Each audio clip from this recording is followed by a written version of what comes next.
¿Cómo se le reveló la promesa al rey David? Primeramente se había revelado a Adán y Eva que la enemistad hacia la serpiente y la amistad hacia Dios era una acción sobrenatural de la divinidad.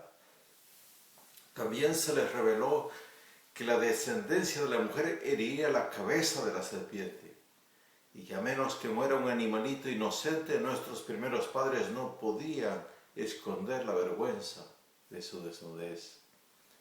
Alrededor de 30 siglos más tarde, se le reveló a David que la promesa se cumpliría con un descendiente directo de su propio linaje, que Dios aceptaba la construcción del templo a fin de que el tabernáculo de Dios fuera permanente y un lugar donde la sangre de animalitos inocentes fueran ofrecidos a Dios en lugar de la vida humana, con el propósito de ofrecer perdón y justificación a los creyentes. A David se le permitió comprender el gran dolor que sentiría Dios el Padre cuando su propio Hijo fuera sacrificado cerca de 1000 años después. La descendencia de David.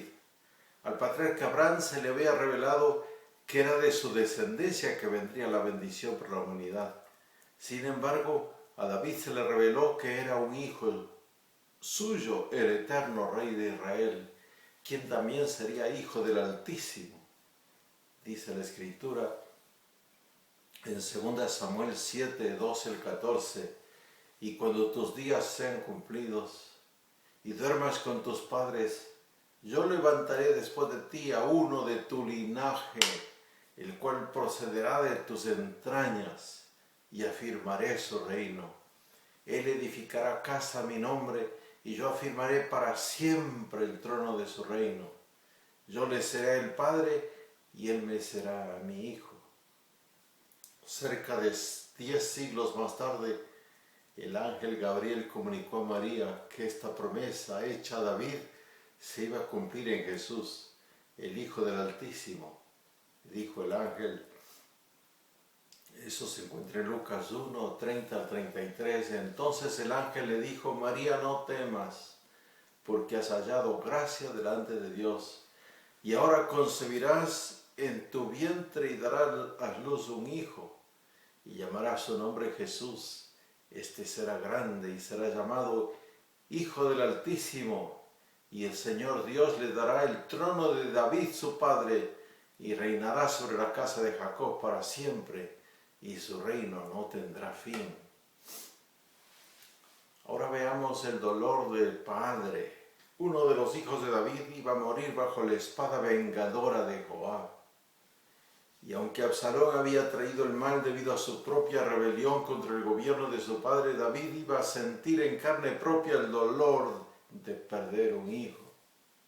Cuando David se enteró de la muerte de Absalón, lloró amargamente, dice la Escritura. Entonces el rey se turbó y subió a la sala de la puerta y lloró. Y yendo decía así, Hijo mío, Absalón, hijo mío, Absalón. ¿Quién me diera que muriera yo en lugar de ti, Absalón, hijo mío, hijo mío? Según de Samuel 18:33. Así también el inocente hijo de David moría bajo la espada vengadora de Dios.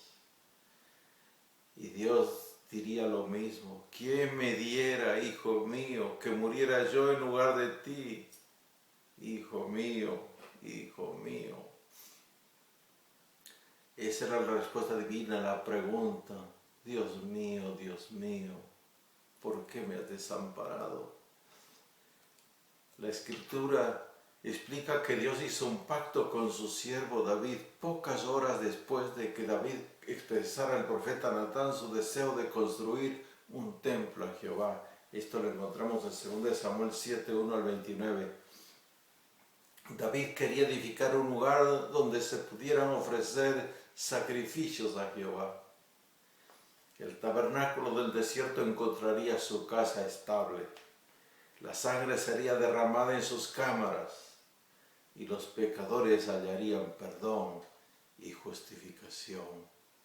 Varios años más tarde, cuando Salomón terminó de edificar el templo de Jerusalén, Dios repitió al hijo de David, a Salomón, las promesas hechas a David su padre, dice la Escritura. Y vino palabra de Jehová a Salomón diciendo, con relación a esta casa que tú edificas, si anduvieres en mis estatutos e hicieres mis decretos y guardareis todos mis mandamientos andando en ellos, yo cumpliré contigo mi palabra que hablé a David tu padre y habitaré en ella en medio de los hijos de Israel y no dejaré a mi pueblo Israel. Primera de Reyes 6, 11 al 13. Y ofrecía, dice Primera de Reyes del capítulo 9, verso 25, y ofrecía a Salomón 3 veces cada año holocaustos y sacrificios de paz sobre el altar que él edificó a Jehová, y quemaba incienso sobre el altar que estaba delante de Jehová después que la casa fue terminada. La casa de David permanecería para siempre si el culto de Jehová permanecía para siempre. El culto de Jehová representado por el templo edificado en su nombre era todo el sistema de sacrificios y ofrendas que eran la base de la vida espiritual de la nación. Así como se le pidió a Moisés que colocara las tablas de los 10 mandamientos de adentro del arca, así también la vida espiritual de la nación dependía de su adherencia al plan de salvación representado por el templo. La obediencia a Dios no podía estar separada de la expiación, ni podía sustituirla, ni tampoco podía opacar a la expiación. La obediencia a la ley moral debía estar en armonía con el método divino de justificación y perdón de pecados. Solamente así podía permanecer para siempre la descendencia de David.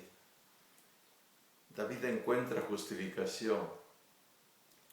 Dice la palabra de Dios, porque sabemos que la ley es espiritual, mas yo soy carnal, vendido al pecado. Porque lo que hago no lo entiendo, pues no hago lo que quiero, sino lo que aborrezco, eso hago, dijo San Pablo. Y David aprendió esta amarga lección, que él haría lo que aborrecía. Él tenía la misma naturaleza caída que tuvieron los hijos de Dios, entre ellos el apóstol Pablo. Pero David olvidó que era débil y añadió al adulterio el pecado de homicidio. Gracias a Dios que ningún fariseo lo hundió en la desesperación. Él mismo se hundió en la desesperación, como lo atestigua el Salmo 32, que dice, mientras callé, se envejecieron mis huesos en mi gemir todo el día. Pero Dios, por medio del profeta Natán, arrancó de sus labios la confesión de que era débil y pecaminoso. David, sin embargo, reclamó las promesas del nuevo pacto y dijo, creo en mí, oh Dios, un corazón limpio y renueva un espíritu recto dentro de mí. No me eches delante de ti, no quites de mí tu Santo Espíritu. Vuélveme el gozo de tu salvación y espíritu noble me sustente. Varios siglos más tarde el apóstol Pablo explicó que justificación y perdón son una y la misma cosa, y escribió, como también David habla de la bienaventuranza del hombre a quien Dios atribuye justicia sin obras, diciendo, bienaventurados